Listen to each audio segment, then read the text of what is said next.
Hello Taurus, welcome to the Very Virgoan channel. I am Veronica Virgo and I'm here to give you your September 22 full moon reading.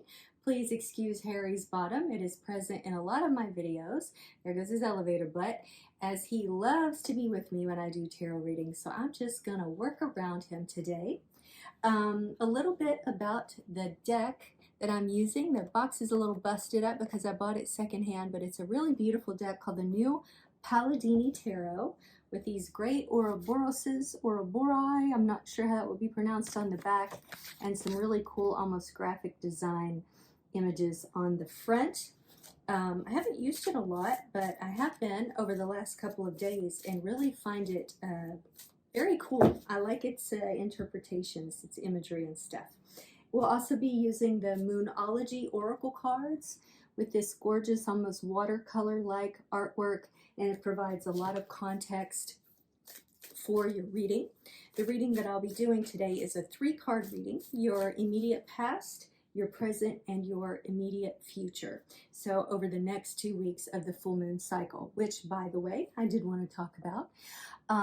So the 2-week cycle from new moon to full moon typically represents a time of building, of expansion, of manifestation, that sort of thing. And then the full moon would be the culmination of that, which is today. And then from full moon to new moon again is a time of excising, of winnowing down, of streamlining, and deciding, like, how can I make this project better? Or it didn't come to culmination on the full moon, so I need to go back to the drawing board and see how to restructure it, that sort of thing. All right. Me and my terrible shuffling. All right. The Fool. Now, Taurus, I'm not calling you a fool at all. You may be feeling like a fool in love. I guess we'll see that as we look at our next 2 cards. But the Fool actually represents new beginnings. Stepping into a new project with a sense of wonder, or innocence even. Now, this can represent foolish choices, but let's see what other cards we have, because just my instinct is telling me this is about a new beginning for you, Taurus. Page of Cups. Oh, I love that little fish stepping out there to say hi. So this card is the personification of water. It represents sort of a happy surprise, right? A little guy poking out. I guess if we typically saw fish jumping out of our drinks, we'd be a little scared, but in this case, it's actually a happy surprise. Sometimes it can represent dreams or sensitivity. Cups are typically associated with love relationships, so maybe you have just met or going to meet someone who is kind of a, I want to say breath of fresh air, but since the card is the personification of water, you feel like you just flow with them, like they pop into your life and you just feel an instant sort of affinity for them, or like you guys communicate really well, or when you're together, it just feels like everything just kind of flows, you know? I thought this was going to be about love, Taurus. I guess it could be a friend too. It could be a friend. And the High Priestess. I love this card. It's one of my favorites. Now the High Priestess, you can see there, she is a person of importance. She's wearing that diadem that's very decorative. She's got pillars on each side that represent her intelligence and her intuition. She's carrying a scroll. She's almost royalty. I mean, essentially she is, because the priests and priestesses of yore were the secondhand people to royalty. They were their consult and their counselor, right? So I feel you really stepping into your intuition, your intelligence, your sort of emotional intelligence, Taurus, your ability to kind of almost intuit where this relationship is going to go, and you're just going to go with it because you're pretty experienced at relationships. You know what you want and what you don't want. But it's interesting because you've got this intuition that makes you like, okay, keep it steady, make sure you don't jump into this thing wildly, but underneath you're so excited. You're so excited about this relationship, Taurus, and I got to tell you, I'm actually pretty excited for you, just don't be foolhardy. Like, use that inner knowledge and that intuition to help guide you, okay?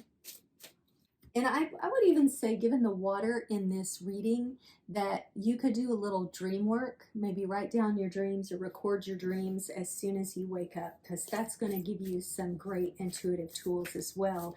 Being an earth sign, sometimes we find intuition a little harder than other signs of the zodiac. I think the older you get, the stronger it gets in the earth signs, because I feel like at this point I'm pretty darn intuitive, but I'm also old. So here we go. Let's see what your moon, oh, look at this. Believe in the impossible. Well, there you go. I think maybe I'm even pressing a little hard on you following your intuition, because I think this relationship has really surprised you, and you think, is this person for real? They are. They really like you. They really care about you, Taurus. It's so exciting. What a great reading. This is the best one I've had for the full moon. All right, we have 6, we have Gemini, and we have Sagittarius.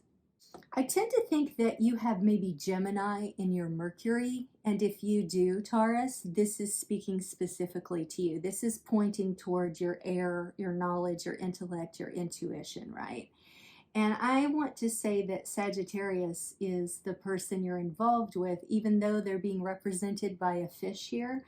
I'm just feeling that, like, they help put a spring in your step. Sagittarius is a very physical, active fire sign. So if that person is a Sagittarius, again, just you know, consider it a confirmation. And this 6, I think, is representing either the length of time that you're going to be involved with them.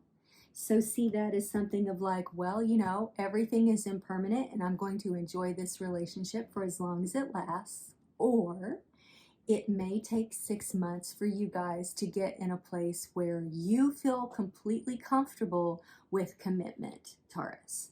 But it's all good. It's not a bad thing. It's better to take time with relationships, because, you know, when you're 20 years old and you're young and you jump into bed with anyone and it's exciting and fun, it can exhaust you, you know, it can take away like the quality of relationships that we start to appreciate as we get older. And really taking time to get to know someone before we go all crazy. And I don't mean don't sleep with this person, do whatever you want. I'm just saying that I feel like Tauruses, a lot of you are looking for that one, that partner, and this is a potential partner for you. But don't worry about taking your time, even if they maybe press a little bit, you know, I want to move in with you, those sorts of things. Take your time. All right, Taurus, absolutely great reading. Best of luck to you over the next 2 weeks. If you enjoyed this reading, please like, comment, and subscribe, and I'll be seeing you on the flip side.